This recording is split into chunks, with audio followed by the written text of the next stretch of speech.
자, 오늘은 여러분들 개인정보 보호라는 파트를 공부할 차례죠? 응? 근데 그 전에 지난 시간에 그 수정을 좀 해야 될 부분인데 수정을 안 한 데가 있어요. 여러분들 그 교재에 보면 461쪽을 보세요. 461쪽에 보면 페이지 461쪽 거기에 정보공개위원회 있죠? 응? 정보공개위원회 그 어디에 소속으로 설치되어 있다 그랬어? 응? 행정안전부 장관이지? 이게 이제 개정이 됐어. 개정이 돼서 국무총리 소속으로 변경이 됐습니다. 중요 국무총리 소속, 국무총리 소속으로 변경이 됐습니다. 꼭 바꿔놓으세요. 국무총리. 이게 제일 중요한 거고, 그 밑에 그 뭐 위원회 위원수 있잖아, 그지?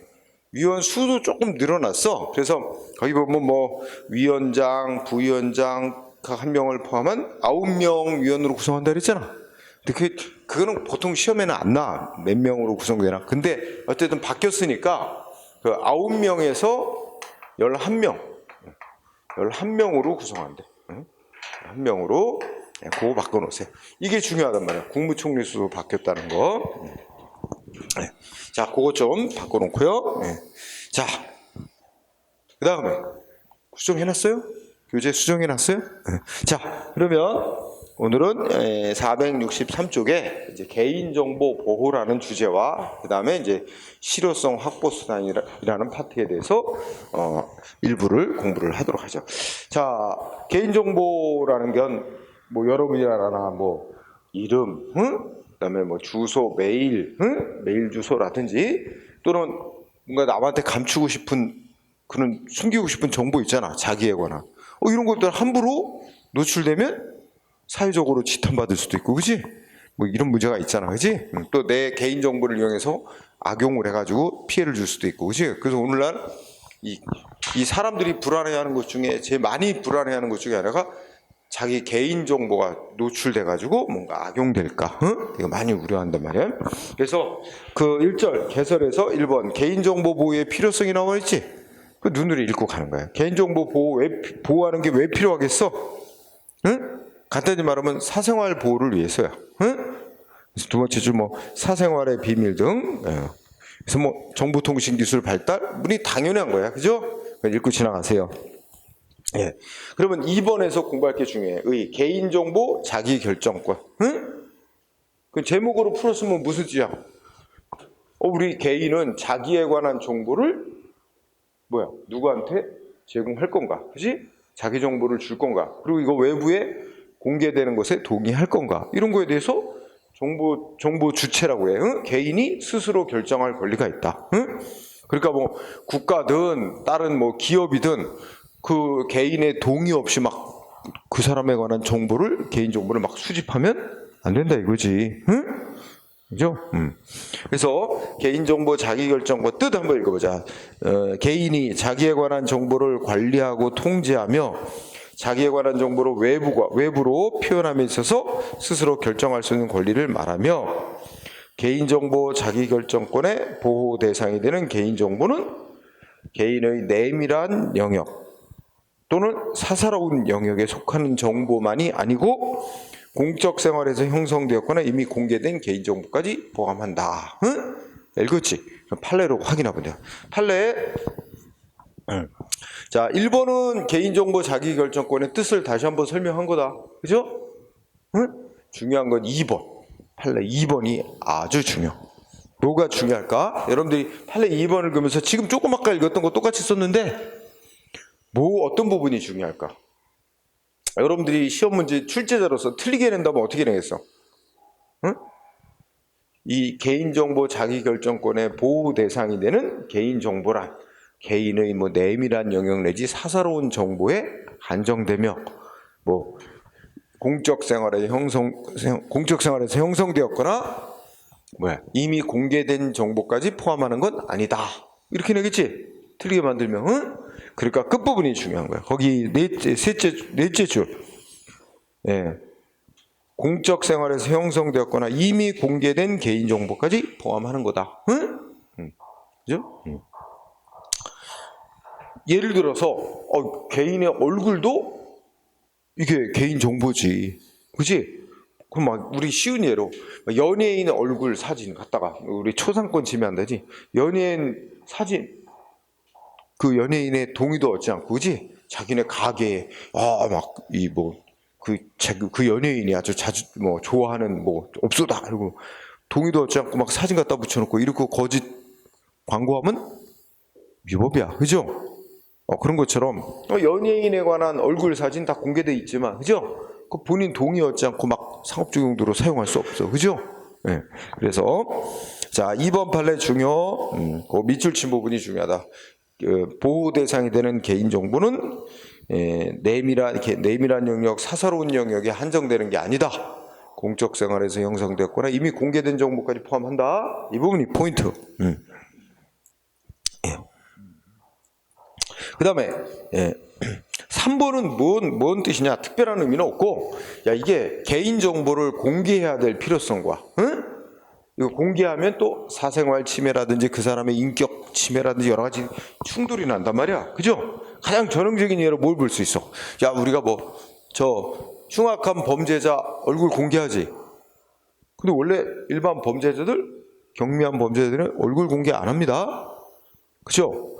우리가 옛날에는 이런 개인정보에 대한 어떤 그 인식이 별로 없었을 때는 경찰에서 막 어떻게 했어? 범인, 아직 진범인지 아닌지도 뭐 범인이 막 체포해서 일단 조사하는데도 막 기자들이 막 얼굴 다 찍어서 사진내 하네요. 완전 그 사람이 진범인 것처럼 다 보도되고 그 사람 정보만 신문에 기사에 쓰는 줄 알아? 뭐 가족까지 다 파헤쳤네. 다 써놨어. 실명 밝히고. 옛날에 이 제대로 권리의식이 없었을 때는 그랬었단 말이야. 지금은 그랬다간 큰일 나지. 그 사람이 지금 아직 범인으로 확정나지도 않은 거잖아. 그지? 네. 다만 이제 근데 또 뭐가 있냐면 이제 국민의 알 권리라는 게 있어. 그지? 그리고 이제 재범 방지 이런 목적을 위해서 그래서 이제 아주 살인 뭐 강도강간 뭐 이런 중대한 중요 범죄자인데다가 그다음에 범죄의 증거가 명백하고 재범을 방지할 필요성도 크고 국민의 알 권리 이런 걸 충족시키기 위할 필요가 크다. 그럴 때는 예외적으로 공개를 결정해요. 그 무슨 위원회 열어가지고 거기서 공개해야 되냐 말아야 되냐 토론해가지고 공개를 결정하게 돼 있어요. 그래서 뭐 우리 조주빈이니 뭐 이렇게 몇몇 범죄자들 그지? 그 조주빈도 그렇고 저기 노원구 뭐 저 엄마하고 딸 둘 스토킹하다가 죽인 3명 살인한 그 범인이 있잖아. 이름 뭔지 모르지만 그렇게 공개된 자들이 꽤 있죠. 그죠? 그것도 이제 공개할 거냐 말 거냐 이 형량에서 결정한다는 얘기지. 무조건 공개가 능사는 아니에요. 자, 그런 판례고. 자, 2번이 제일 중요하다. 다음 페이지 보자. 개인정보를 보호해야 되는 법적 근거는 헌법적 근거. 자, 헌법적 근거 부분에서 두 가지를 공부합니다. 하나는 첫째 줄 대법원은 어디서 찾는데? 간단히 줄이면 대법원은 사생활의 비밀과 자유, 헌법 17조 사생활의 비밀과 자유. 개인정보를 보호해야 되는 건 개인의 사생활 보호, 헌법 규정으로부터 도출한다. 그런데 두 번째 줄에 우리 헌법재판소는 오늘날 개인정보 자기결정권이라는 것은 헌법의 어떤 하나의 어떤 무슨 기본권으로부터 파생돼 나오는 그런 하위 권리가 아니라는 거야. 오히려 헌법에 명시되지 않은 독자적 기본권이다. 그래서 좀 더 격상시키고 있어요. 둘째 줄에 그 헌법에 명시되지 아니한 독자적 기본권 이렇게 이제 제목을 달았잖아. 헌법재판소는 그렇게까지 보고 있어. 다시 비교하면 대법원은 거기 쭉 몇 가지 이제 헌법 17조의 사생활의 비밀과 자유, 헌법 10조의 인간의 존엄과 가치 및 행복 추구권으로부터 파생돼 나오는 권리다. 이렇게 하위의 권리다. 이렇게 보는데 말해서 헌재는 헌법에는 명시 안 돼 있지만 그 자체가 어느 하나의 헌법의 기본권으로부터 이렇게 나오는 거라고 볼 수 없는 그 자체가 하나의 독자적 기본권이라고까지 격상했다. 자, 2번은 그래서 뭐 여러 법률들의 개인정보 보호에 관해서 규정이 있지만 일반적인 근거가 되는 법으로 개인정보보호법이라고 만들어져 있다. 응? 특별한 건 없어. 그래서 이제 우리가 이제 개인정보보호법을 집중적으로 공부를 하게 됩니다. 응? 응. 자, 그 밑에 판례 그럼 뭘 확인해 봐야 되겠어? 응? 조명이 조금 더 달라졌네? 밝아졌어. 자, 판례 1번하고 2번인데 1번은 끝에 보니까 대법원 입장이야. 자, 대법원은 개인정보를 보호해야 된다는 걸 헌법 어디에서 찬다 그랬어? 몇 가지가 있지만 가장 핵심적인 헌법 17조에 뭐야? 모든 국민은 사생활의 비밀과 자유를 가진다 이렇게 명시되어 있는 거. 사생활 비밀보호 여기에서 찾는다는 게 1번 판례의 뜻입니다. 길지만 그런데 2번을 읽어보면 뭐야? 헌법재판소 입장이지. 헌법재판소는 뭐라 그래? 개인정보 자기결정권이란 뭐 어쩌고저쩌고 하면서 그래서 개인정보를 보호해야 되는 근거는 그러니까 개인정보 자기결정권은 뭐래? 넷째 끝에 보면 여러 가지 어떤 헌법적 원리 이런 걸 기초로 하는 독자적 기본권으로서 헌법에 명시되지 아니한 기본권이다라고까지 말하고 있다는 거 확인했죠? 그리고 3번 판례는 자, 알 권리. 읽어보자.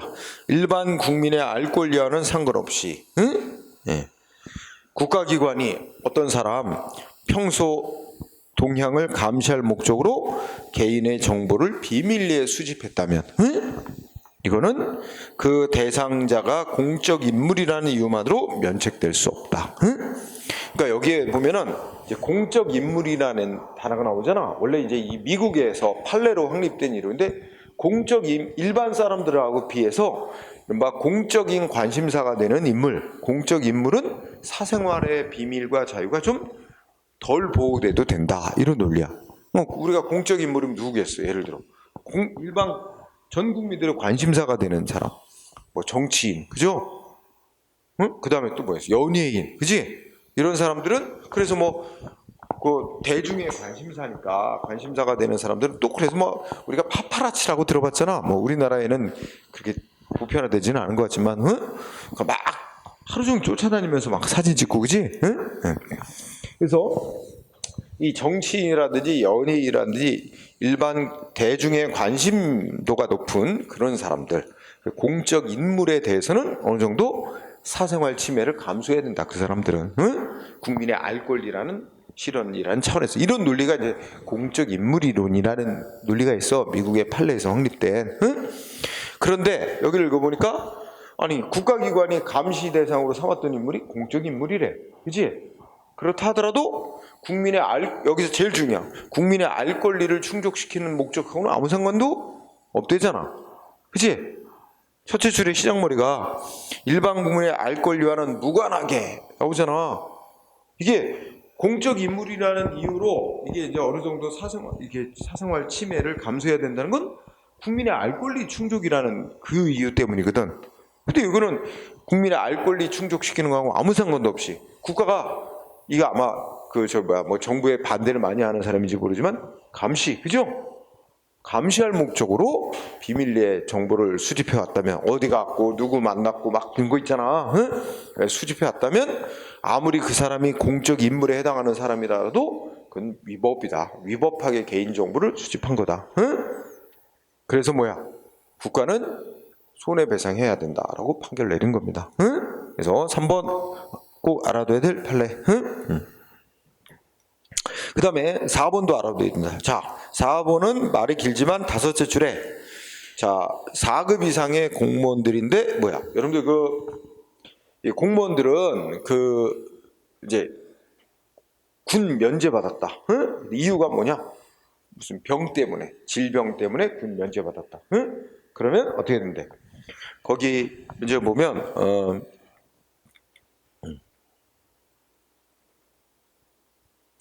다섯째 줄에 읽어보면 공적 관심의 정도가 약한 4급 이상의 공무원들까지 모두 대상으로 삼아 이 군 면제받은 질병 이름이 있지? 그거를 다 이제 등록을 하더라고. 일반 사람들에게 다 볼 수 있게 공개하도록, 그렇게 정한 거는 감추고 싶은 개인의 과거의 질병명을 무차별적으로 공개하도록 하는 거라 뭐야? 그 공무원들의 사생활의 비밀과 자유, 인격권을 침해한다고 판시했어요. 그래서 좀 판례가 기니까 조금 줄여서 공부하면 거기야. 말하자면 논리가 어때요? 둘째 줄에 보면 공무원 본인의 질병명, 이거는 뭐래? 사람 누구나 자기가 과거에 뭔가 뭐 병을 얻었고 지금이야 문제가 없다 치더라도, 그치? 과거에 이러이러한 병이 있었다, 감추고 싶은 그런 병이 있을 수 있잖아. 그런데 그래서 본인의 질병명, 이거는 뭐래? 둘째 끝에 내밀한 사적 영역에 근접하는 민감한 개인 정보다, 그죠? 근데 그런 걸 뭐 그냥 공무원이란 이유만으로, 그죠? 군 면제받은 사유로서의 그 질병명 그냥 무차별적으로 다 공개 대상으로 삼도록 하는 거, 사생활을 과도하게 침해한다, 그죠? 그 취지 판례 알겠죠? 자, 그 다음에 5번은 그냥 읽고 지나가죠. 5번은 무슨 뜻이냐면, 우리가 이제 우리 거기 국민기초 생활급여 신청자 나오지? 손머리에. 그러니까 이제 정부로부터 뭐 생계보조금 받아 생활하는 사람으로 이제 지정해달라고 신청할 때 뭐 보겠어? 그 사람 재산 얼마나 소유하고 있나, 그지? 또 은행에 돈은 얼마나 있나, 그지? 그래갖고 예를 들어 뭐 3개월 동안 은행 거래 내역 있지? 통장 3개월치 거래 내역 이거 제출해라. 근데 우리가 그 금융 거래 내역은 개인의 비밀스러운 정보야. 근데 그거를 이제 국민기초생활수급자로 지정받기 위해서는 그걸 제출하도록 의무적으로 해놨는데, 이건 뭐겠어? 당연히 개인의 정보를 제한하는 거야. 개인 정보를 제한하긴 하지만 이건 공익 목적상 필요해서 필요 최소한도로 요구하는 거에 불과하니까 결국은 뭐야? 침해, 과잉 침해는 아니다라는 거야. 필요한 부분까지 정도로 하는 거다. 그래서 이제 5번에 보면 그 핵심은 제한하는 건 맞아요. 여러분들이 개인정보를 의무적으로 제출하도록 하니까 개인정보에 대한 제한이야. 근데 여러분들 우리가 이제 헌법에 보면 이렇게 문구가 있거든.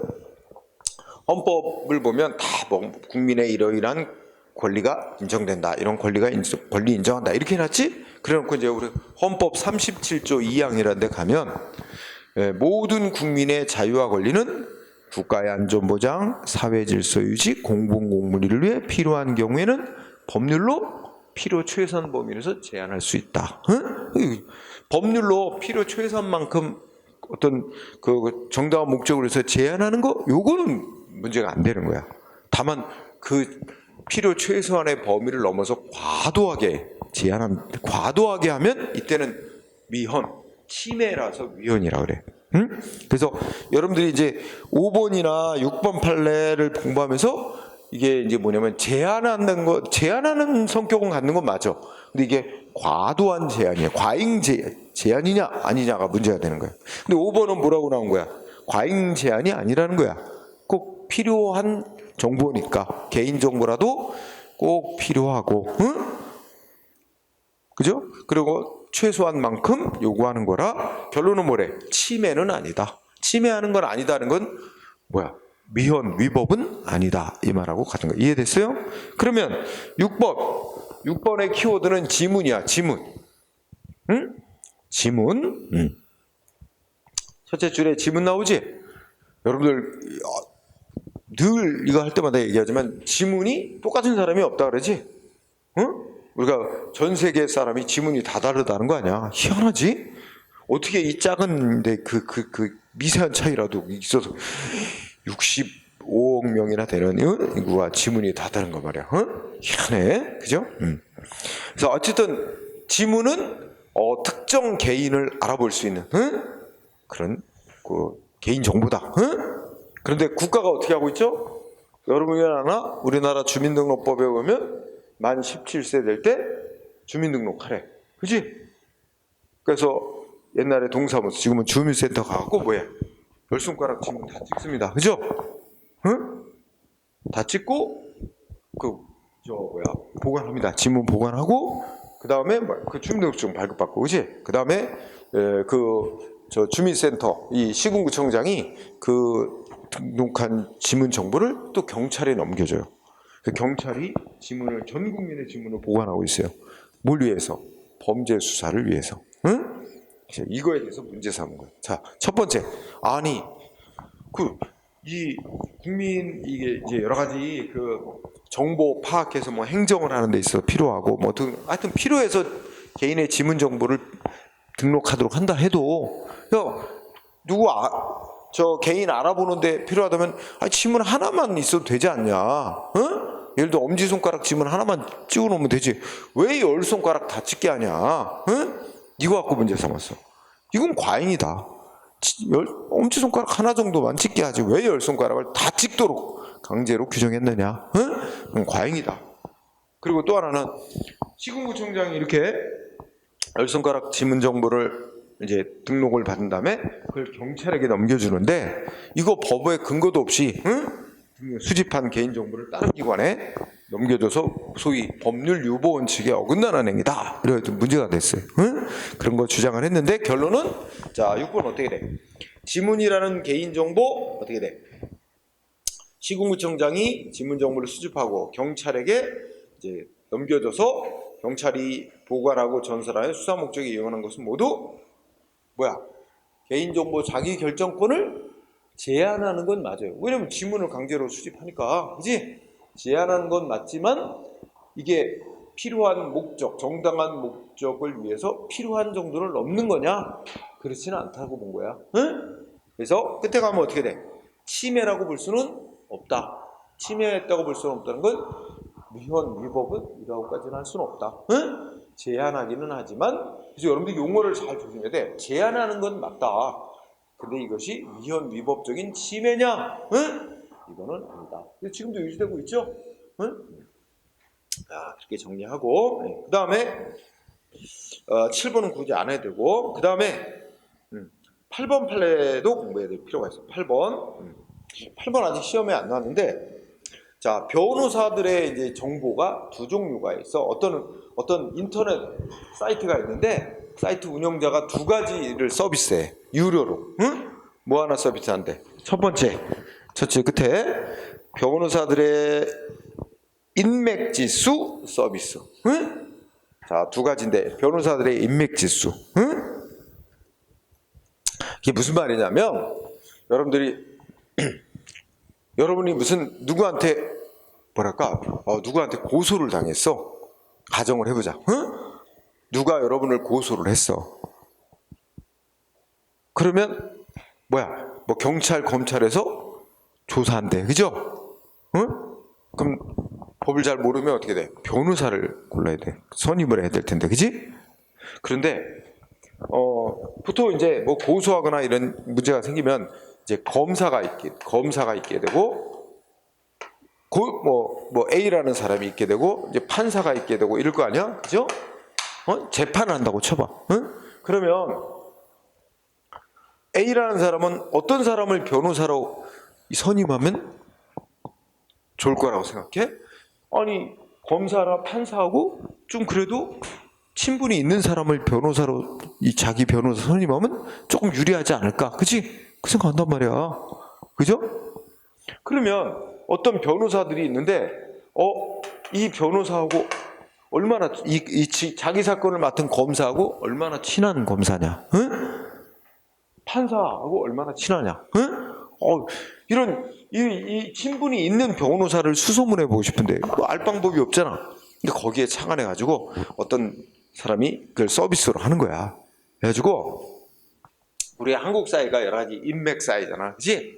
그러면 변호사들을 변호사를 뭐 갑 변호사, 을 변호사 이렇게 했으면 갑, 지역 어디 출신, 응? 그다음에 고등학교는 어디 나왔고, 대학은 어디 나왔고, 그지? 뭐 사법고시는 매태고, 응? 연수원 매태고, 근무지는 어디였고, 응? 뭐 이런 걸 딱 해가지고 이걸 점수화하는 거야.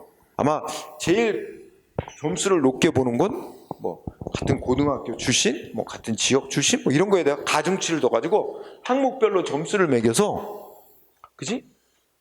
이거를 이제 하여튼 인맥지수. 그래서 이 판사하고는 뭐 이렇게 점수로 이게 계산하면 뭐 10점, 응? 이 검사하고는 뭐 20점 이런 식으로 딱딱 나오는 거야. 같은 고등학교 출신이냐, 같은 대학 출신이냐, 뭐 등등, 뭐 고시 동기냐 이런 거, 응? 따져가지고 이렇게 하면 뭔가 자기 사건 맡은 검사하고 제일 친한, 응? 친분이 있는 변호사 누군가를 검색하면 쫘라로 리스트가 뜰 거란 말이야. 제일 친한 사람, 그지? 이 중에서 한 사람을 골라가지고 변호사한테 선임. 아무래도 좀 유리할 수 있잖아, 그지? 이런 서비스를 한 거야. 어떤 인터넷 운영자가. 그래서 여기서 키워드 변호사들의 인맥 지수, 이게 키워드야. 이거는 어떻대? 결론이 어땠어? 응? 셋째 줄 뭐라고 나왔지? 변호사들의 개인정보에 관한 인격보호 침해하는 위법한 것이다. 응?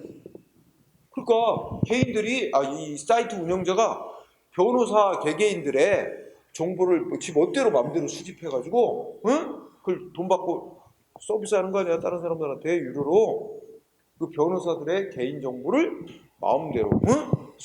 이용해서 그 인격권을 침해하는 위법이다. 응? 이거 못하는 거야, 이거. 응? 반면에 그 밑에 거 있지? 넷째 줄 뭐라고 돼 있지? 변호사들의 승소율.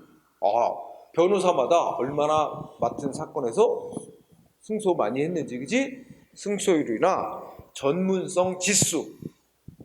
이게 핵심이지? 변호사들의 승소율이나 전문성 지수. 이거는 이것도 유료로 이제 서비스하는 거야, 그지?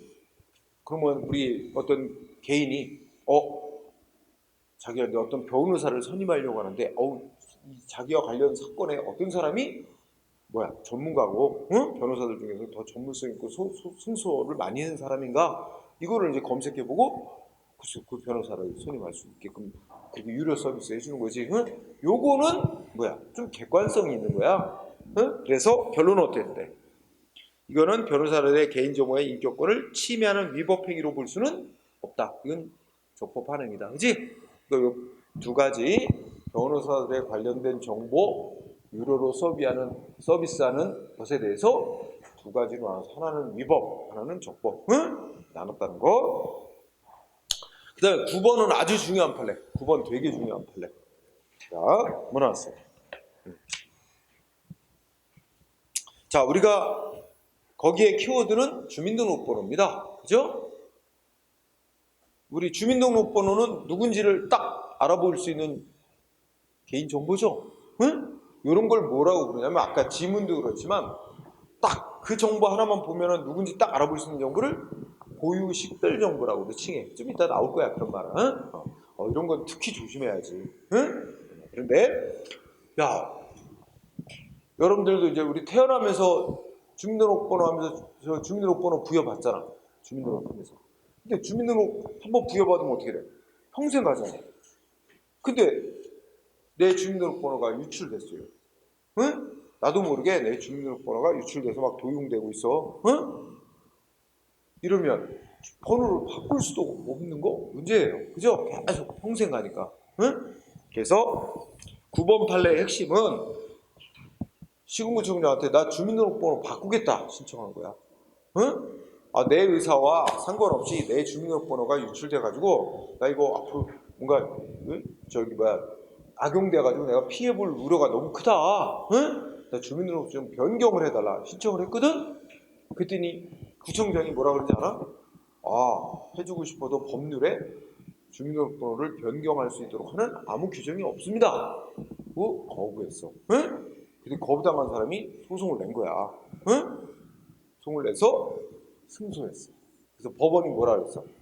아니 주민등록번호를 나 번호가 마음에 안 드는데 내 마음에 드는 번호로 바꿀래 하고 막 멋대로 바꾸겠다고 하는 건 안 되지만, 응? 여기 봤듯이 개인 본인의 의사와 무관하게, 그지?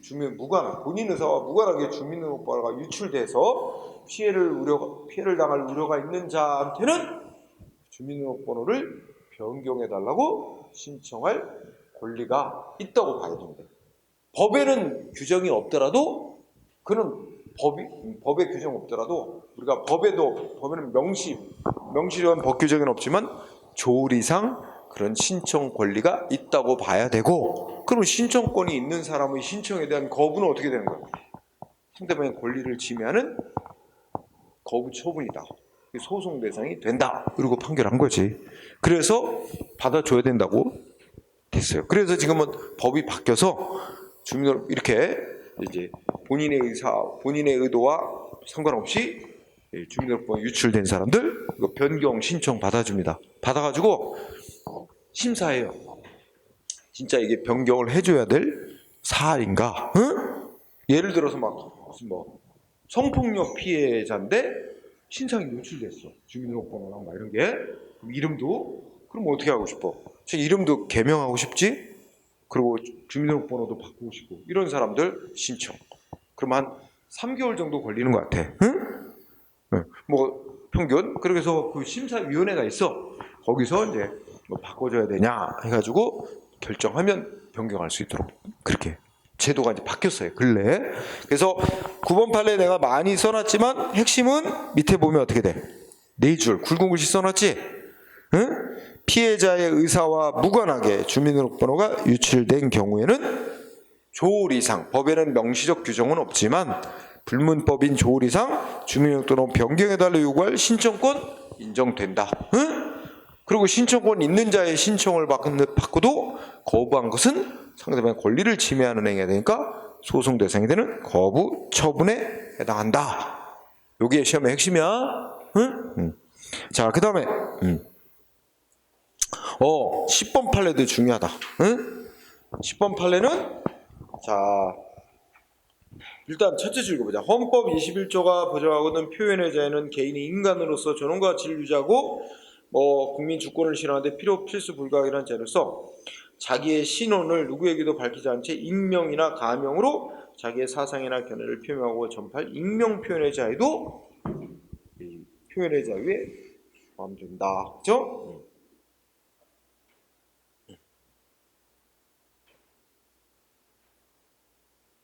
그래서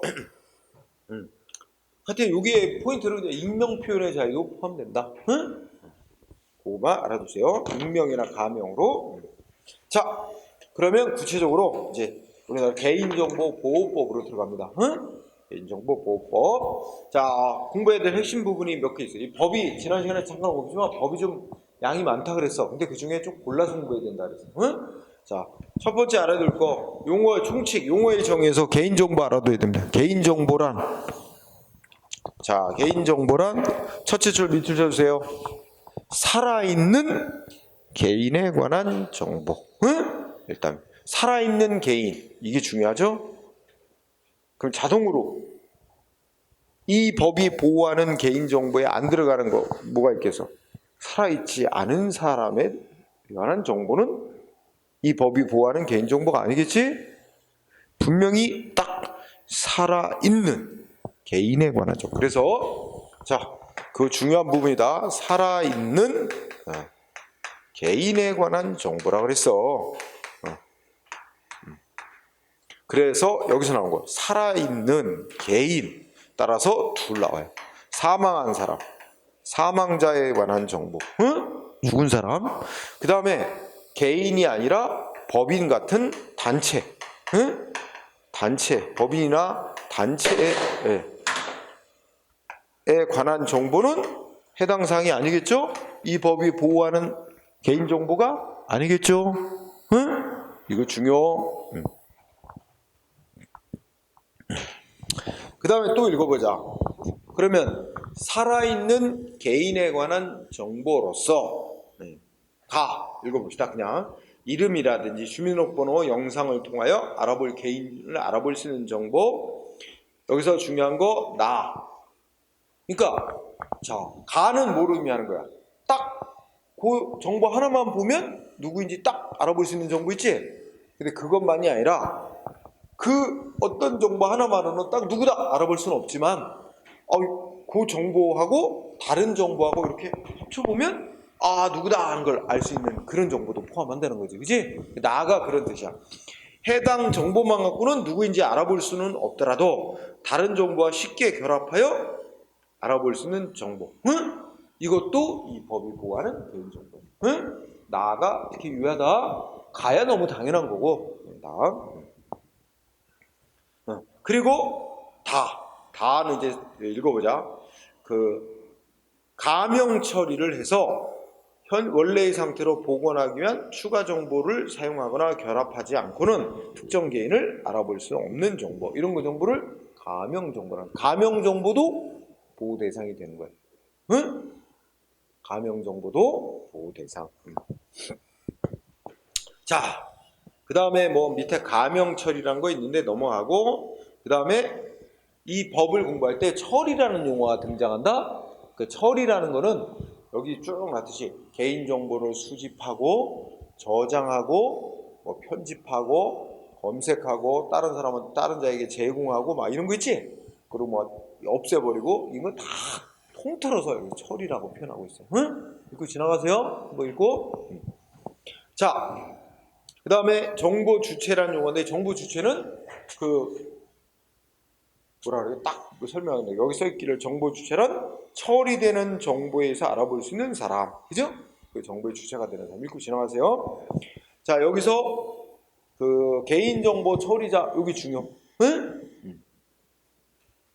자, 이 법 이름이 뭐지? 개인정보보호법. 개인정보보호법에서 말하는 개인정보 처리하는 자는 다, 개인정보 처리자는 다 개인정보보호법에 따라야 돼. 응? 개인정보 처리자에 누구 들어가요? 쉽게 말하면 공공기관. 응? 그치? 둘째 줄 끝에 공공기관, 그 다음에 또 뭐야? 두 번째 끝에 법인, 단체 및 개인. 그치? 이 법인, 단체 및 개인은 다 싸져보면 민간. 그러니까 이 법은 누구만, 공공기관만 적용되는 법이 아니에요. 민간까지 다, 몽땅 다 적용되는 거예요. 자, 이 법의 역사를 보면, 예전에는 이제 개인정보 보호하도록 공공기관의 개인정보 보호법 따로 있고, 민간이 개인정보 보호해야 되는 법 따로 있어. 근데 합쳤어. 그래서 이제 공공기관이든 민간기관이든 다 이 법에 따라야 돼. 그래서 법 이름도 그냥 개인정보보호법 이렇게 붙였지. 그치? 그래서 여기 개인정보 처리자에는 두 가지가 있어. 하나는 뭐다? 이 공공기관만이 아니라 민간도 다 포함하는 거다. 응? 예를 들어서 우리가 이제 우리가 보험회사에서 아니면 우리 사이트에서, 그지? 인터넷 사이트나 우리가 가면 다 개인정보를 요구하잖아. 다 이 개인정보보호법에 따라야 되는 거야. 여러분, 우리 일상생활에서 이거 얼마나 많이 경험하는지 몰라. 개인정보보호법의 내용을. 하면은 다, 여러분 인터넷 가입만 해도 동의합니까? 다 하잖아. 그거 다 이 법에 따라 하는 거야. 동의를 얻도록 돼 있거든. 응? 동의 안 하면 안 넘어가지, 페이지. 가입이 안 되고. 그 동의를 얻어야만 하도록 돼 있어요. 응? 그래서 하여튼 첫 번째 논점, 개인정보 처리자에는 공공기관뿐만 아니라 민간도 포함하며, 여러분 여러분 개인이 다른 사람 개인정보를 수집할래도 이 법 따라야 되는 거야. 응? 개인 간에도. 그죠? 그 다음에 두 번째 포인트는 첫째 줄, 개인정보 처리자란 업무를 목적으로 개인정보 파일을 운용하기 위해 스스로, 두 번째 포인트, 스스로 하는 경우도 있고 또는 뭐한대? 다른 사람을 통하여. 응? 스스로 할 수도 있고 다른 사람을 통하여 개인정보를 처리하는 자를 개인정보 처리자라고 한다는 거예요. 응? 업무를 목적으로, 그 밑줄, 업무를 목적으로 개인정보 파일을 운영하기 위해, 그 다음 포인트가 뭐라고? 스스로 하는 경우뿐만 아니라 다른 사람을 시켜서, 다른 사람을 통하여 개인정보를 처리하는 자도 이 법이 말하는 개인정보 처리자로서 이 법의 적용을 받아야 되고, 또 뭐야? 공공기관만 아니라 민간도 포함한다. 다. 그 밑에 공공기관은 특별한 건 없어요. 우리가 그냥 상식적으로 공공기관은 당연히 모든 국가기관, 국회, 헌법재판소, 법원 다 들어가는 거고, 대통령도 들어가고, 그지? 그 다음에 지방자치단체 들어가고, 특별한 건 없으니까 넘어가고요. 맨 아래 영상정보 처리기기 하면 대표적인 게 뭐가 떠올라? 외울 필요 없고. CCTV가 대표적인 예야. 그지? 이런 걸 규제하고 있습니다. 자, 여기서 용어의 정에서 중요한 거 개인정보, 그 다음에 개인정보 처리자, 이렇게 두 파트가 포인트 중요한 부분. 자, 그럼 밑에 나가면 쌍가루 2번 공부해야 될 부분입니다. 개인정보 보호의 원칙. 응? 자, 중요해요. 개인정보 보호의 원칙. 1번은 너무 당연하다. 개인정보를 처리하는 자는 처리 목적을 명확하게 해야 되고 목적 달성에 필요한 범위 내에서 최소한의 개인정보만을, 그죠? 말하면 목적에 필요한 범위에서 최소한 개인정보만을 적법하고 정당하게 수집해야 된다. 응? 최소한, 필요 최소한, 그죠? 2번 목적에 필요한 범위에서 적합하게 개인정보를 처리해야 되며 목적의 용도로 활용하면 안 된다. 원래 개인정보 수집 처리 목적, 처리 목적 이외의 용도로 활용하면 안 된다. 이것도 뭐 그냥 읽고 지나가도 되겠다. 특별한 건 없겠죠? 네. 자, 3번은 개인정보 처리자는 개인정보 처리 목적에 필요한 범위 안에서 개인정보의 정확성, 안전성, 최신성 보장되도록 노력해야 된다. 너무 당연한 얘기고. 자, 4번을 유의하세요. 4번. 자, 첫째 줄에 보면 개인정보의 처리 방법, 종류 등에 따라 정보 주체의 권리가 침해될 가능성과 위험 정도를 고려하여 개인정보를 안전하게 관리. 이거 예전에 한번 시험 나왔는데, 그럼 개인정보라도 다 똑같은 중요도가 있는 건 아니지 않느냐. 개인정보도 굉장히 아주 비밀스러운 게 있고, 조금은 덜 비밀스러운 게 있고, 이렇게 좀 나눌 수도 있잖아. 그러니까 여기 문장이 어떻게? 첫째 끝에 개인의 정보 주체의 권리가 침해받을 가능성과 위험 정도, 이건 개인정보마다 조금씩 차이가 있을 수 있다는 거야. 그걸 고려해서 안전성을 거기에 맞게끔 정도로 관리해야 된다는 거지. 응? 내가 말하고자 하는 뜻을 알겠죠? 예전에 시험 문제가 모든 개인정보는 다 뭐 이런 위험성 정도가 같기 때문에 안전성을 다 똑같이 해야 된다. 아니야. 지금 그 위험성 정도가 다르니까 거기에 맞춰서 안전성도 강화해야 될 건 강화하고 뭐 좀 덜 해도 되는 건 덜하고 거기에 맞게 안전성 관리해야 된다. 그 다음에 5항은 쉽게 말하면 문장 두 줄 읽어봐. 개인정보를 처리하는 자는 어떻게 돼? 비밀스럽게 개인정보를 수집하면 된다는 거야? 비밀스럽게 개인정보를 수집하고 이용하면 안 된대. 응? 즉 개인정보 처리자는 개인정보 처리에 관한 사항을 공개해야 된다. 응? 자기네가 무슨 목적으로 개인들에 관한 어떤 정보를 수집, 저장, 이용하고 있다는 걸 공개를 해야지 비밀리에 수집, 이용하면 안 된다는 뜻입니다. 이해됐어요? 5항 알아둬야 돼요. 이걸 뭐 수집한 개인정보를 공개해야 된다는 뜻은 절대 아니지. 그게 아니고 자기네가 이렇게 공개적으로 개인정보를 수집, 이용하고 있다는 걸 밝히고 하라는 거야. 응? 그 다음에 6번은 뭐 당연한 얘기. 사생활 침해 최소화하는 방법으로 개인정보를 처리해라. 그 다음에 7번 첫째 줄 익명 또는 가명으로 처리할 수 있는 정보는 가능한 그렇게 하도록 노력해라 이거지? 응? 익명, 가명 처리에도 목적 달성할 수 있다면 가능하면 익명으로 해라. 응? 익명, 가명으로 해라. 응? 그 다음에 파랑 당연한 얘기고. 그래서 글쎄 뭐 특별한 논점은 없습니다. 응? 근데 시험에는 이게 이제 개인정보 주체가 그러니까 개인정보 처리할 때 뭐 개인이 됐던 국가기관이 됐든 다 지켜야 되는 기본 원칙이다 이거죠. 응? 그리고 자, 쌍가루 3번 정보 주체의 권리라고 해서 눈으로 한번 읽어보세요. 응? 그러니까 여러분이나 나 개인으로서 갖는 권리야. 뭐야? 응? 내 정보를 누가 수집하고 저장, 이용하고 있는지 뭐야? 제공받을 권리. 응? 그치? 누가 나에 관한 정보를 수집, 이용하고 있는지 정보를 제공받을 권리가 있고, 그 다음에 두 번째 뭐야? 나에 관한 정보 무슨 용도로 어느 범위까지 이용할 수 있다. 이거 동의하고 뭐 정보 제공하고 이거 결정할 권리 있고, 세 번째는 뭐야? 응? 뭐 열람 청구, 그지? 그러니까 내 정보를 줬단 말이야. 수집 이용하도록 동의를 했어. 그러면 내 정보가 제대로 정보가 제대로 돼 있는지, 그지? 그리고 이용 관리되고 있는지 보여달라. 응?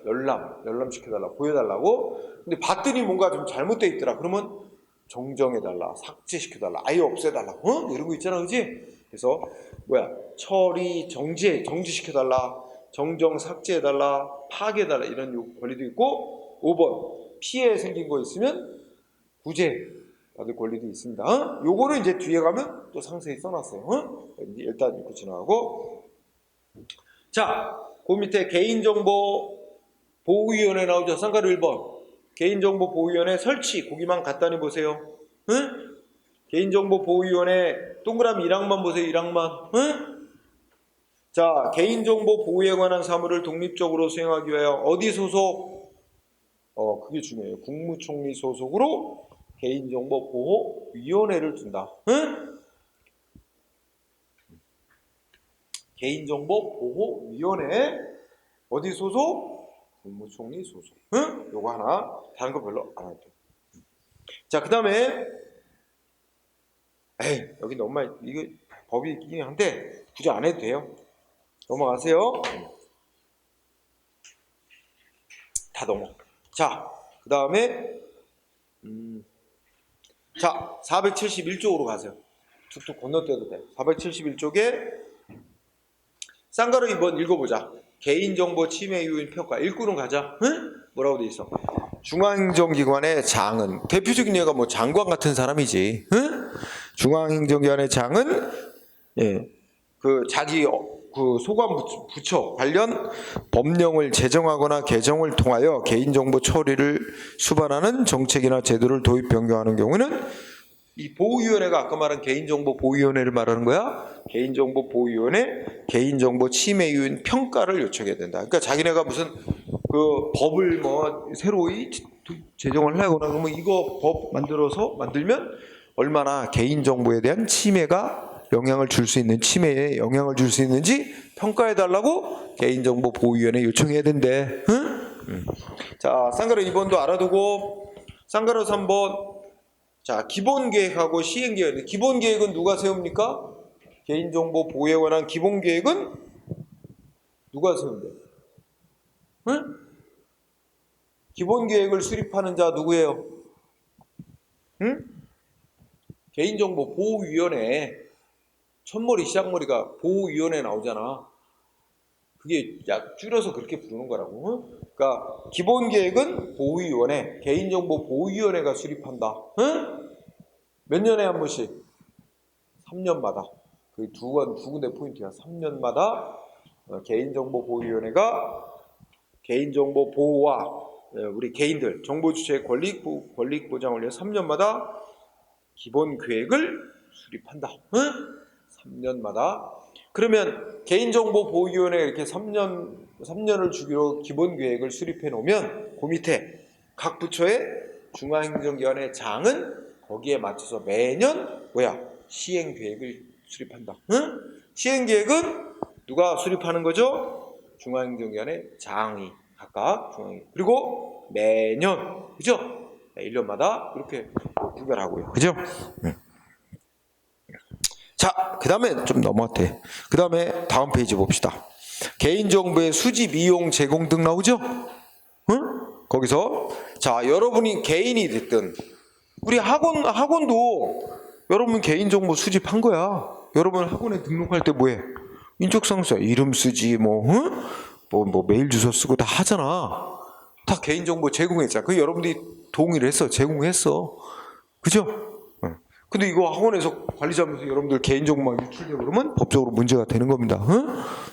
자, 개인정보를 수집 이용하려는 개인정보 처리자는 어떤 때만 이용할 수 있어? 동그라미 1항을 보니까 어떻게 돼 있어? 개인정보를 처리하는 자는 다음에 어느 하나에 해당할 때는 개인정보를 수집하고 수집한 목적 범위에서 이용할 수 있다. 1번 꼭 공부해야 될 사항이야. 개인정보 처리할 자는 자, 어떤 때 이용할 수 있대요? 수집하고 이용할 수 있대. 첫 번째, 동의. 개인 본인의 동의를 얻으면 그 개인정보 수집해서 이용할 수 있다는 거야. 그치? 동의. 두 번째는 뭐야? 법률. 법률에 정해져 있어. 법률이 정한 의무를 이행하는 데 필요한 경우. 그치? 그 다음에 그냥 읽어보자. 3번 공공기관이 법령에서 정하는 소관업무 수행을 불가피한 경우. 네, 4번 정부 주체의 계약 체결 및 이행을 위해서 불가피한 경우. 응? 그 계약을 맺기 위해서 우리가 무슨 보험에 가입한다. 그럼 보험회사가 뭔가 정보 요구하지? 계약 맺기 위해서는 불가피하잖아, 그지? 그 다음에 5번째, 여기 유의할 것.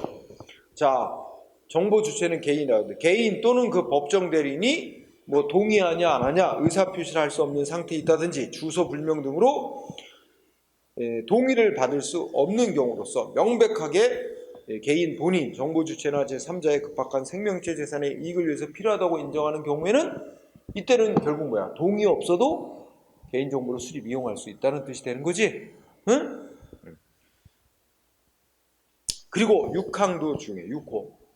여기서 특히 5호, 6호가 주의해야 될 부분이야. 응? 6호에 보면 누구의 정당한 이익을 위하여 개인정보를 수집 이용하는 개인정보 처리자의 정당한 이익을 달성하기 위해서 필요한 경우인데 명백하게 개인, 정보 주체인 그 수집 대상이 개인의 권리보다 누가 우선해? 개인정보 처리자의 이익이 명백히 우선하는 경우. 응? 이렇게 5와 6호의 포인트를 두면서 1항을 꼭 체크해야 됩니다. 응? 즉 국가기관이 됐든 우리 뭐 민간 기업이 됐든 우리 개인이 됐든 다른 사람의 개인 정보를 수집 이용하려면 여기에 해당하는 1, 2, 3, 4, 5, 6 6가지 중에 하나에 해당해 돼야 개인 정보를 수집 이용할 수 있단 말이야. 응? 그 말을 하는 거죠. 자, 그 다음에 그리고 2항은 눈으로 읽어보자. 개인정보를 수집 이용하려면 개인에게 뭐 해야 돼? 이거 개인정보 수집 이용에 동의하지 않을 권리가 있습니다. 뭐 이런 것도 알려주고, 그죠? 다만 또 이거는 개인정보 수집 이용에 동의 안 하면 계약 자체가 안 됩니다. 이거는 꼭 필수 항목입니다. 이건 동의해야 된다. 이런 것도 알려주고. 요거는 동의할 수도 있고 안 할 수도 있는 사항입니다. 이런 거 구분해서 알려주고, 그지? 그래서 다 여러분 아마 해보게 될 거야. 응? 그런 일을 많이 겪게 되죠. 그런 거 알려줘야 된다는 얘기입니다. 그 다음에 쌍가루 1번에 동그라미 1번 봅니다.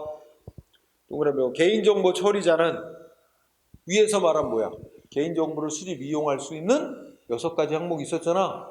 거기에 해당하는 경우에는 그 목적 달성에 필요한 최소한 개인정보를 수집해야 되는데 특히 끝부분 이 경우 목적을 달성하는 데 필요한 최소한의 개인정보를 수집한다는 점은 누가 증명해야 된대?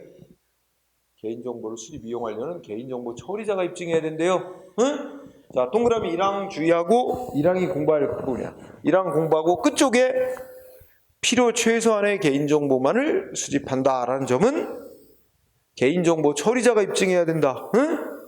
여기다 포인트. 정보 주체가 입증한다는 말은 안 되지. 개인정보 처리자가 입증해야 됩니다. 자, 그 다음에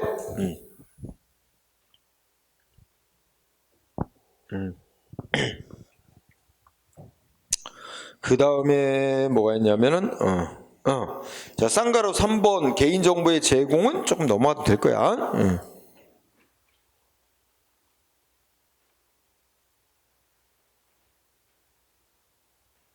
자, 관련해서 그 중간에 판례가 하나 나와. 473페이지에 판례가 하나 나오지? 그 판례 좀 체크해보자.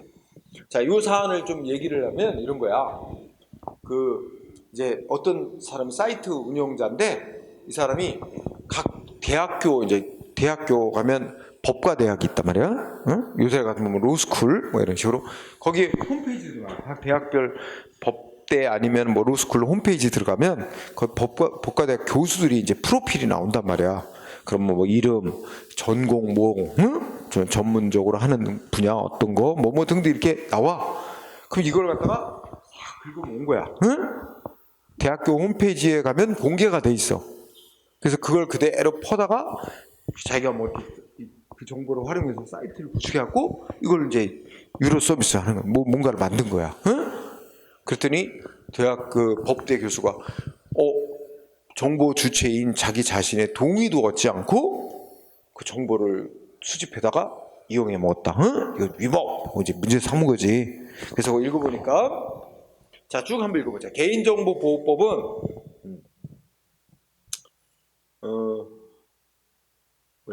셋째 줄 끝에 보니까 정보 주체가 직접 또는 제3자를 통해서 이미 공개한 개인정보는 공개할 당시 정보 주체가 자신의 개인정보에 대한 수집이나 제3자의 제공 등의 처리에 대해서 일정한 범위 내에서 동의를 해야 한다고 할 것이다. 이거 중요하다. 이 부분. 그러니까 요걸 잘 보면 대학 교수가 직접 그 대학교 홈페이지에 자기의 인적사항 프로필을 올려놨다든지 아니면 대학 측에서 프로필 필요하니까 정보 주세요 해가지고 대학 측이 받아가지고 올려놨다든지 그러면 뭐야 이거? 거기 나왔듯이 개인이 직접 또는 제3자를 통해서 이미 공개한 대학교 홈페이지에다 공개한 개인정보는 그 대학교 홈페이지에 공개할 당시 자기의 개인정보에 대한 수집이나 제3자의 제공 등의 처리에 대해서 일정한 범위 내에서 동의를 한 것으로 볼 것이다. 그래서 이미 공개되어 있는 개인정보를 개인의 동의가 있었다고 객관적으로 인정되는 범위에서 수집, 이용, 제공 등 처리할 때는 따로 또다시 별도의 동의는 불필요하다. 두 번째 문장. 그럼 결론이 유추가 되지? 대학 교수가 대학교 홈페이지에 자기 프로필을 올려놨다. 그건 뭐야? 대학교 홈페이지는 그냥 다 공개되어 있는 거 아니야? 누구나 들어가서 볼 수 있는 거. 그러면 그거 이제 공개되는 거 알고 이미 자기 정보를 직접 올려놨다든지, 대학 측에 제공해서 올라가도록 해놨다든지 이렇게 됐다면 어느 정도 그런 자기 정보가 공개되는 거에 대해서 동의를 이미 한 거라고 봐야 된다. 그러니까 별도로 동의를 따로 받을 필요는 없다는 거죠. 그러니까 일단 인터넷 업자가 그 대학의 홈페이지 가서 그 프로필 올라와 있는 거 그대로 퍼다가 뭐 했더라도 그 교수의 동의를 따로 받을 필요는 없다. 위법 아니다. 이런 결론이겠네. 그지? 그래서 실제 있었던 일이 뭐야? 자, 그 중간쯤에 법률 정보를 제공하는 사이트를 운영하는 회사가 무슨 을대학교 법과대학 법학과 교수로 재직 중인 그 교수의 사진과 이름, 성별, 출생연도, 직업, 직장, 학력, 경력 등의 개인정보를 대학의 법학과 홈페이지를 통해 수집하여 사이트 내 법조인 항목에서 유료로 제공한 사안. 그지? 이거 개인정보 침해했다고 봤다는 거야? 안 봤다는 거야? 그 교수 개인의 본인 동의를 별도로 얻지 않고 정보를 수집, 이용, 이렇게 했다 그래서 이거 위법이라고 볼 수 없다. 이유가 앞에 있었지? 그건 어느 정도 이미 홈페이지에 올릴 때부터 공개되는 걸 당연히 전제로 올린 거고 그건 동의했다고 봐야 된다. 그지? 별도의 동의 필요 없다고 본다 그랬잖아. 그거와 관련된 거 알아도. 그 다음에 자, 또 뭐가 있냐면 쌍가루 4번 중에 개인정보의 이용, 제공, 제한. 그지? 자, 동그라미 1번은 원칙. 거기다 써놔. 1번 제목에다 원칙 하고 써놓으세요.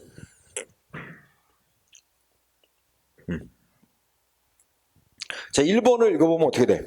개인정보를 처리하는 자는 개인정보를 원래 수집, 이용 목적, 범위를 초과하여 이용한다든지 범위를 초과하여 원래의 수집 목적이 범위를 초과하여 다른 자에게 제공하면 안 된다는 거야. 당연한 얘기지? 그런데 동그라미 2번 예외야. 2번은 예외. 그럼에도 불구하고 어떻게 한대?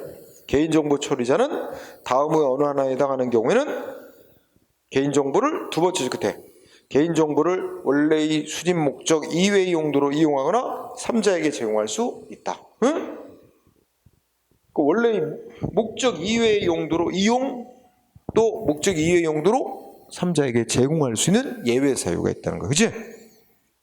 물론 전제 조건은 이렇게 목적 이외의 용도로 이용하거나 3자에게 제공하면 정보 주체나 다른 사람의 이익을 부당하게 침해할 우려가 있으면 안 되지만 그럴 때를 제외하고는 허용된다. 그래서 동그라미 2번과 관련된 예외 사유들이 있지?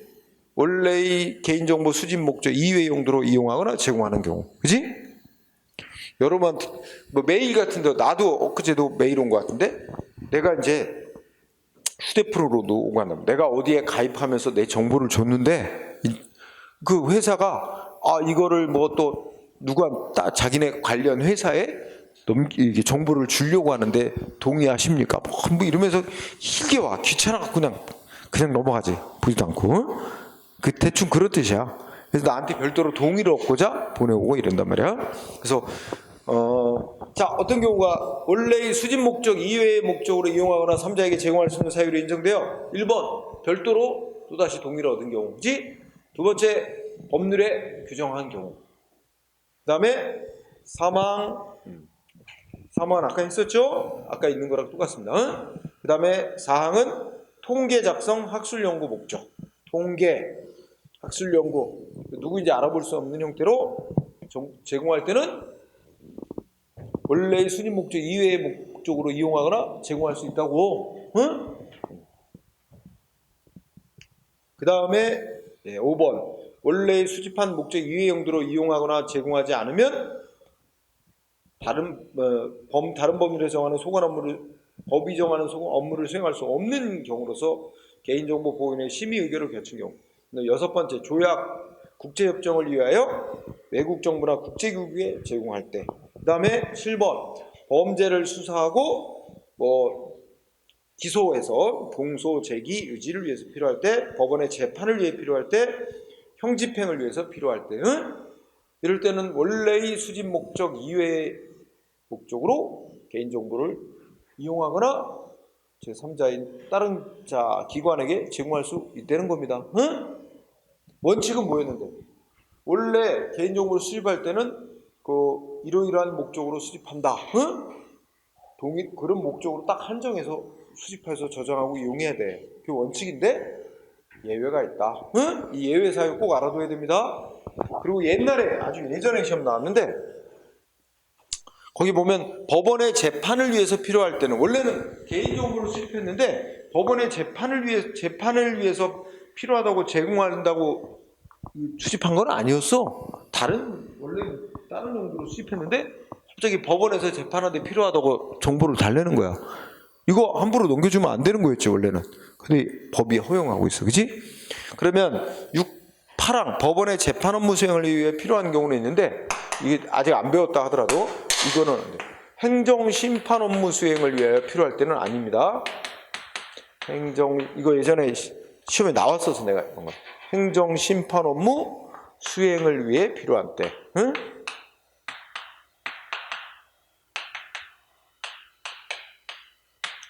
이때는 여기에 해당하지 않습니다.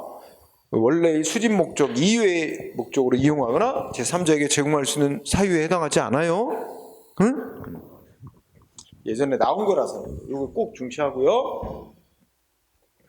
그 다음에는 특별한 건 없습니다. 특별한 건 없고 수집. 자, 두 가지만 더 하고 잠깐 쉽시다. 자, 어디 가냐면 475 개인정보의 처리 제한 쭉 건너뛰어. 475조 아래쪽에 보니까 개인정보의 처리, 쌍가루 1번 민감정보의 처리 제한이라는 파트 나오지?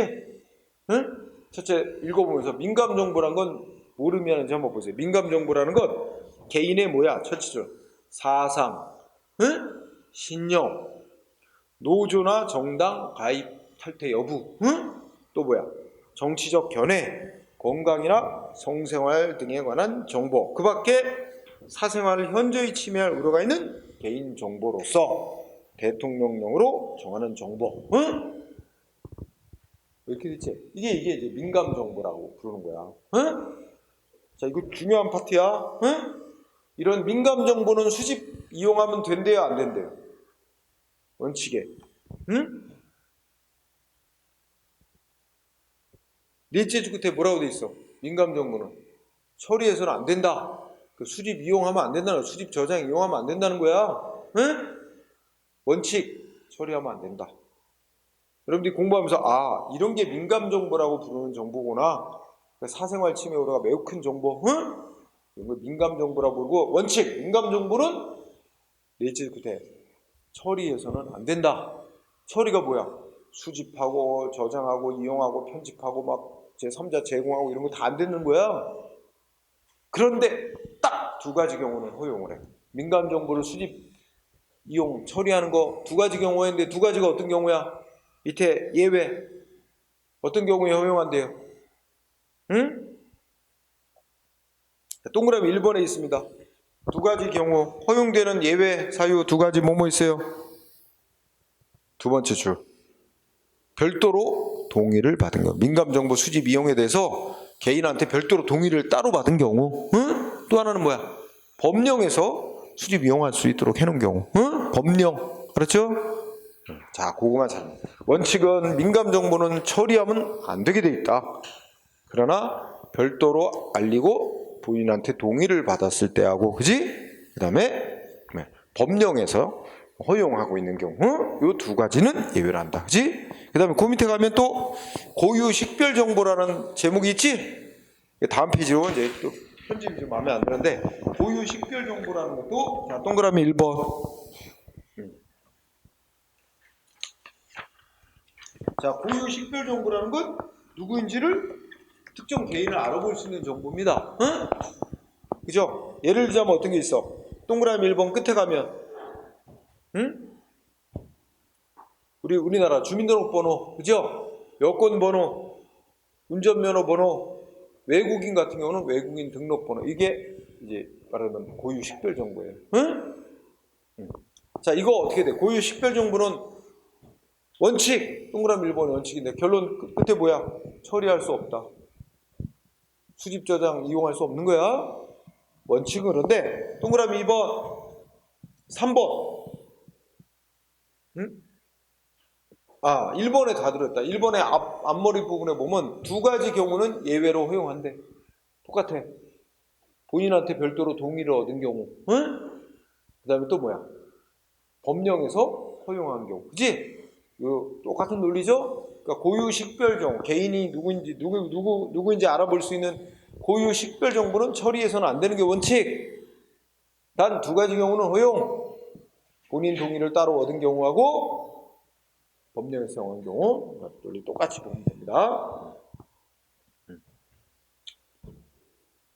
그 다음에 쌍가루 3번 뭐 비슷한 얘기입니다. 주민등록번호 처리 제한. 응? 여기 주민등록번호 함부로 수집할 수 없어요 이제. 응? 그래서 하여튼 제한적으로만 이용할 수 있게 돼 있어요. 특별한 건 없습니다. 넘어가세요. 그 다음에 쌍가루 4번 보세요. 영상정보 처리 설치 운영 제한 있죠? CCTV 생각합니다. 자, 우선 동그라미 1번. 누구든지 공개된 장소에 CCTV 같은 영상정보 처리 설치 운영해서는 안 된다. 다만 박스 안에 있듯이 5가지 경우는 허용한다. 그러니까 5가지 경우를 제외하고는 누구나 공개된 장소에 CCTV 설치하면 안 된다 이거죠? 응? 꼭 외울 건 아니고 읽어봅시다. 법에서 허용하는 경우 범죄 예방 수사를 위해서 필요할 때 시설 안전, 화재 예방, 교통 단속, 교통정보 수집 이런 걸 위해서 공개된 장소에 CCTV 설치 운영할 수 있다는 거야. 이런 5가지 목적 이외에는 공개된 장소에 누구나 CCTV 설치 운영 못한다. 그치? 자, 그 다음에 동그라미 2번 오른쪽 올라갑시다. 자, 목록이 쭉 나와요. 첫째 줄 목욕실, 목욕탕, 화장실, 응? 그 다음 뭐야? 발안실이 찜질방 뜻하는 거야. 찜질방, 탈의실 등 사생활 현저히 침해에 우려가는 장소 내부를 볼 수 있도록 CCTV 설치 운영하면 안 된다. 이렇게 생각하면 되는 거지. 그치? 당연하죠? 응? 자, 셋째 줄 다만 교도소, 그 다음에 정신보건시설은 우리 속칭 정신병원, 응? 그런 데는 예외를 한다. 그러니까 이제 이양 우리는 상적이지만 목욕탕, 화장실, 찜질방, 탈의실 이런 데는 CCTV 설치 못한다. 그 안에 내부 지키는 거, 응? 안 된다. 단 교도소하고 정신병원 같은 데는 예외를 한다. 응? 그 다음에 사망. 아까 말한 대로 이제 뭐 5가지의 정당한 목적을 위해서 CCTV를 설치 운영하려면 뭐 해야 된대? 두 번째 줄 끝에 뭐 공청회, 설명회 개최 등 대통령령으로 정한 절차를 거쳐 전문가 및 이해관계의 의견을 수렴해야 된다. 응? 그죠? 특히 4항에 가면 안내판 설치해야 됩니다. 세 페이지 끝에 안내판 설치. 요거 밑줄에서 안내판 설치. CCTV 설치했다고 안내판 설치는 아니고. 그리고 안내판에는 설치 목적, 촬영 시간, 응? 관리자 누구 뭐 이런 거. 그래서 여러분들이 가장 흔히 볼 수 있는 게 지하철역 같은 데 가면 이제 CCTV 많잖아. 당연히 그 범죄 예방 등 이런 걸 위한 거지, 그지? 그래갖고 거기 아마 이렇게 아크릴판 같은 걸 붙여놨을 거야. 응? 이 안내판. 그 다음에 동그라미 5항. CCTV 운영자는 설치 목적과 다른 목적으로 기기를 임의로 조작하거나 다른 것을 비추면 안 되고 밑줄. 그 다음에 녹음은 할 수 없습니다. CCTV는 영상만 찍어요. 녹음은 못하게 돼 있어요. 녹음 기능은 사용할 수 없다. 응? 그게 포인트. 자, 그래서 뭐 별 큰 연점은 없습니다. 그 다음에 업무 위탁에 따른 개인정보 처리 제한, 영업당국들에는 개인정보 처리. 이런 거 좀 넘어가도 되겠어. 응? 자, 여기 너무 길어서 조금 쉬는 시간을 갖고 이제 거의 다 오기는 왔는데 개인정보보호법 최근에 개정되면서 또 법 이름이 많이 늘어나가지고 법조문이 늘어나가지고 좀 복잡해지긴 했어. 근데 그 중에 좀 골라가면서 좀 선택적으로 공부를 해야 돼. 응? 조금 남은 부분 쉬는 시간 가지고 이어갑시다. 응?